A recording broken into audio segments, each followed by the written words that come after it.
And Ukraine's leadership has called for patience meantime as its counteroffensive makes little progress against a dug-in Russian front. Kyiv hasn't been able to announce any major battlefield victories since it began this spring, but it says every square kilometer is worth fighting for.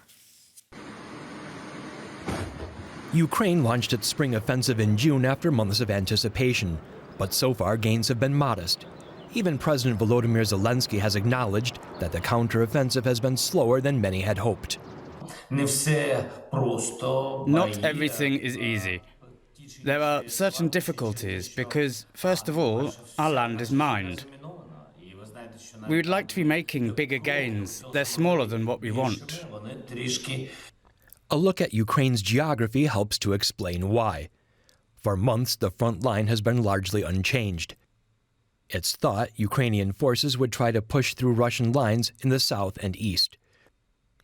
One of the areas that has seen heavy fighting is around the southern town of Kyiv. As satellite images show, the land is mostly patchwork fields. And those fields are flat, which poses specific risks for Ukrainian forces trying to retake the land. It means having to cross open fields which have been heavily mined and which are exposed to fire from the air, as well as from Russian troops hiding behind the tree lines. And beyond those open fields, Ukrainians are encountering elaborate man-made trench defenses that the Russian forces had months to build. The defenders also had time to put up so-called dragon's teeth to stop tanks. Then there's the learning curve. Military experts say Russia has picked up from its mistakes earlier in the war and has adjusted its tactics to the conditions on the battlefield.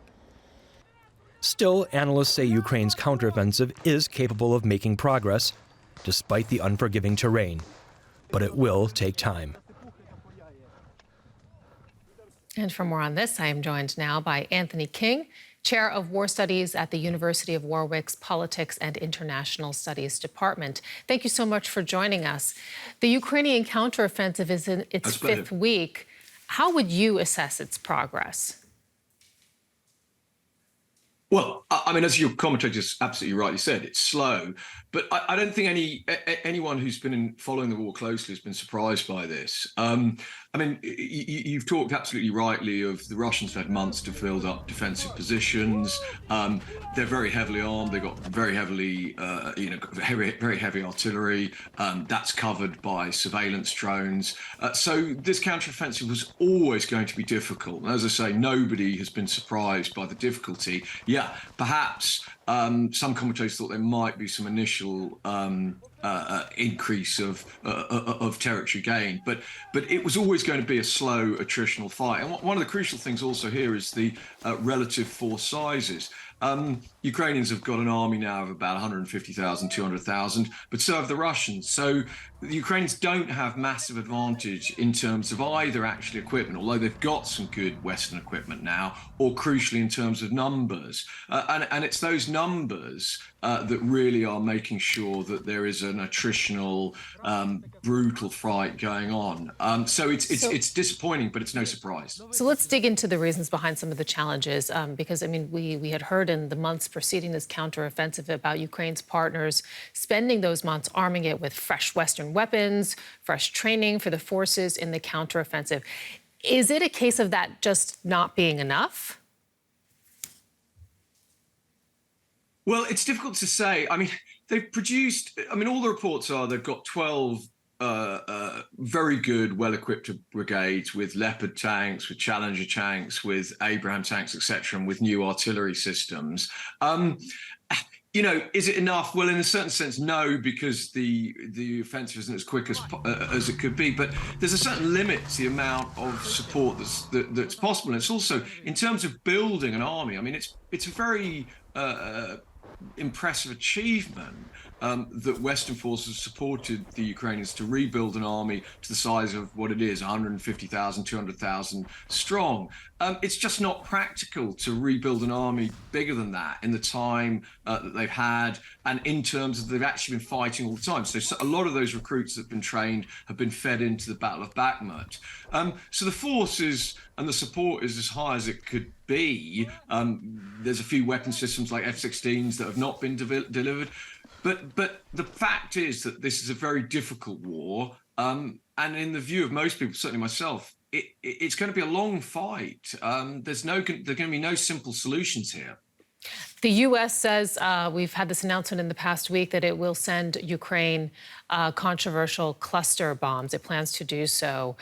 How do you see that potentially maybe turning the tide? What are the implications of the decision, do you think, on the battlefield? Well, I don't think it will turn the tide, but the point about cluster bombs, and there's obviously a huge political, ethical, legal issue about them. They're under, there's legal restrictions in terms of their provision, especially in civil wars. But the fact is, in terms of tactically, what they enable is, by firing these weapons, it allows destruction over a large area. And I presume that what the Americans and the Ukrainians are thinking, and the Ukrainians have already used these weapons and the Russians have already used them on them, is that it will enable them to destroy Russian reserves, especially heavy artillery, heavy armor reserves in those rear areas, enabling them to punch through some of the defensive lines. So at a military level, it's significant, but it's part of a wider package of more aid that the US is providing. It's not going to be a wonder weapon that's going to change the whole situation, but it may be part of a program of support that enables the counteroffensive to move forward. Thank you so much for joining us to share that expertise. Anthony King, expert on military tactics, frontline combat, and urban warfare, joining us from the University of Warwick. We appreciate it. I'm joined by our correspondent in Kyiv now, Nick Connolly. Nick, Zelensky also spoke about progress in the Ukrainian counteroffensive. Tell us more about that. Well, there have been achievements. Certainly over 100 square kilometers of territory has been regained, especially near Bakhmut. But the Russians have had a lot of time to prepare for this counteroffensive. All through last winter, they were digging in, putting minefields in, preparing for this. So it's certainly not as fast as the kind of progress we saw last year.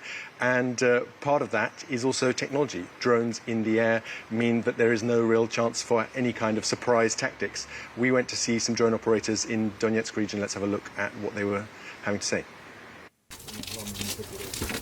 One summer rainstorm and life in this maze of Ukrainian trenches looks a lot like World War I. That is, until you turn a corner. We're in a forward command point, just a few hundred meters behind the frontline Ukrainian positions. The soldiers here use eyes in the sky to coordinate artillery and infantry. But they're not the only ones. There are so many drones now that nothing goes unseen, on both sides. Any movement, any attacks are going to be noticed and countered. It's possible that we have the advantage in some areas, but it's definitely wrong to underestimate your enemy.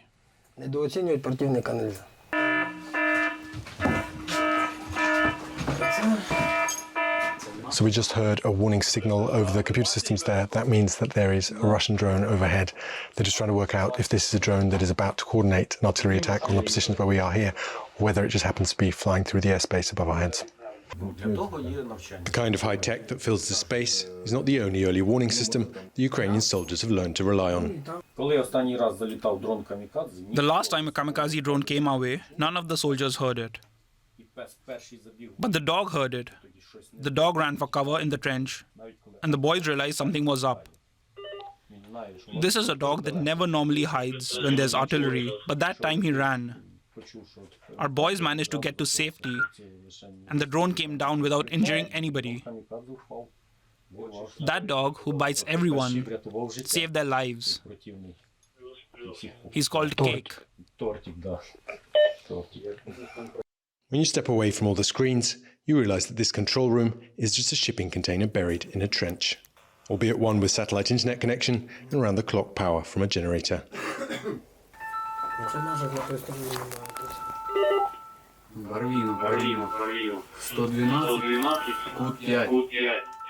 His men are watching in real time as Ukrainian artillery, guided by their drones, takes aim at Russian armoured vehicles many kilometers away. Do you see? The shell came in nearby, just behind them to the left. They're turning around to get away. It was really close. We almost got them. With so many drones in the sky, keeping anything on the battlefield a secret has become almost impossible. Any progress there is slow and painstaking. And we're back with Nick Connolly in Kyiv. So, Nick, I mean, we saw it there. Technology is really changing the way that this war is fought, isn't it? Well, certainly, and it's not just the expensive military drones that are custom-made. There are lots and lots of commercially available drones that are adapted either to watch the enemy positions or to drop grenades or other improvised devices. And it's also about coordinating all the different parts of the military so that in real time, everyone knows what's going on. The artillery, the infantry, everyone is on the same page. And it just means that warfare is much, much faster and there's much less in the way of lag time. But there are also very old-fashioned weapons that are now coming back into use. There's been a lot of controversy in recent days about the US decision to send cluster bombs. The Russians have been using them all through this war, the Ukrainians to a lesser extent, and especially where there are those dug-in Russian positions with lots of defensive kind of features, very deep, lots of different mines to protect those positions. Lots of the military people we were speaking to were saying that alongside this high-tech stuff, it's going to need cluster bombs and things as kind of brutal in their force as that to allow Ukraine to break through those Russian defenses and to really make progress. Nick Connolly in Kyiv, thank you.